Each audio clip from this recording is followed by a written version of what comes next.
இன்றைய திருப்பலி வாசகங்கள். பாஸ்கா 2ஆம் வாரம் திங்கள்.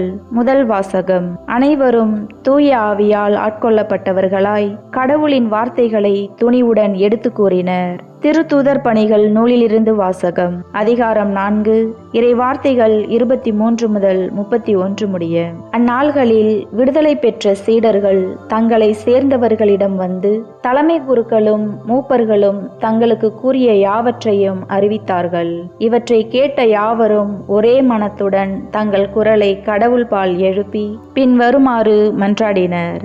ஆண்டவரே, விண்ணுலகையும் மண்ணுலகையும் கடலையும் அவற்றிலுள்ள அனைத்தையும் படைத்தவர் நீரே. எங்கள் தந்தையும் ஊழியருமாகிய தாவீது வாயிலாக தூய ஆவி மூலம் வேற்றினத்தார் சீறி எழுவதேன். மக்களினங்கள் வீணாக சூழ்ச்சி செய்வதேன். பூவுலகின் அரசர்களும் தலைவர்களும் ஆண்டவருக்கும் அவர் தம் மெசியாவுக்கும் எதிராக அணிவகுத்து நின்றனர் என்று உரைத்தீர். அதன்படியே இந்நகரில் உம்மால் அருள்பொழிவு பெற்ற தூய ஊழியராகிய இயேசுவுக்கு எதிராக ஏரோதும் பொந்திய பிலாத்தும் பிற இனத்தவரோடும் இஸ்ரேல் மக்களோடும் ஒன்று திரண்டனர். உமது கைவன்மையும் உமது திட்டமும் முன்குறித்த அனைத்தையும் அவர்கள் செய்து முடித்தனர். இப்போது கூட ஆண்டவரே, அவர்கள் அச்சுறுத்துவதை பாரும். அடியார் முழு துணிவுடன் உமது வார்த்தைகளை எடுத்து கூற அருள் தாரும். உமது தூய ஊழியர் இயேசுவின் பெயரால் உமது கையை நீட்டி நோயுற்றோருக்கு நலமளியும். அடையாளங்களும் அருஞ்செயல்களும் நடைபெற செய்யும். இவ்வாறு மன்றாடியவுடன் அவர்கள் கூடியிருந்த இடம் அதிர்ந்தது. அவர்கள் அனைவரும் தூய ஆவியால் ஆட்கொள்ளப்பட்டவர்களாய் கடவுளின் வார்த்தைகளை துணிவுடன் எடுத்து கூறினர். ஆண்டவரின் அருள்வாக்கு. இறைவனுக்கு நன்றி. பதிலுரை பாடல். திருப்பாடல் 2, இறை வார்த்தைகள் 1, 3, 4, 6, 7 மற்றும் 9. பல்லவி.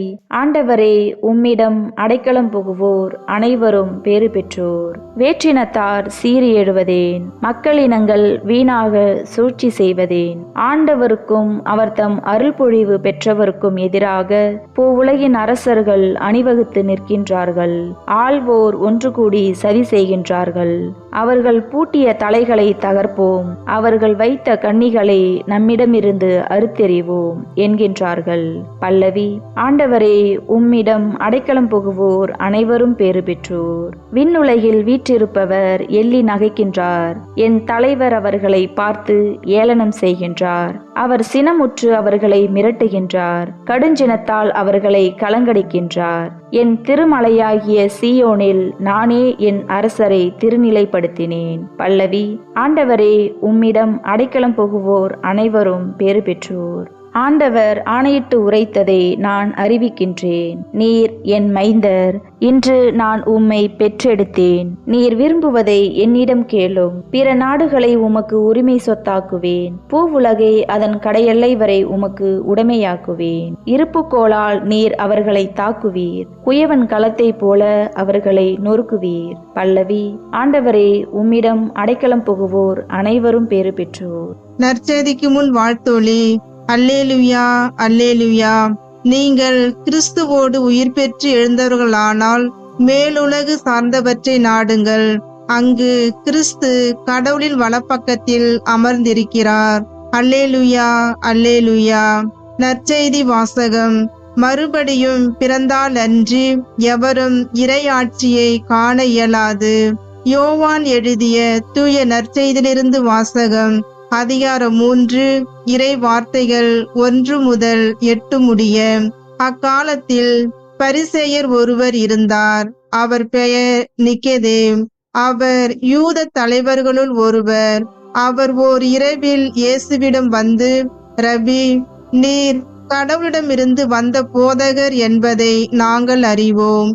கடவுள் தம்மோடு இருந்தால் அன்றி நீர் செய்யும் இவ்வரும் அடையாளங்களை யாரும் செய்ய இயலாது என்றார். இயேசு அவரை பார்த்து, மறுபடியும் பிறந்தால் அன்றி எவரும் இறையாட்சியை காண இயலாது என மிக உறுதியாக உமக்கு சொல்கிறேன் என்றார். நிக்கோதேம் அவரை நோக்கி, வயதான பின் ஒருவர் எப்படி பிறக்க முடியும்? அவர் மீண்டும் தாயின் வயிற்றில் புகுந்து பிறக்க முடியுமா என்று கேட்டார்.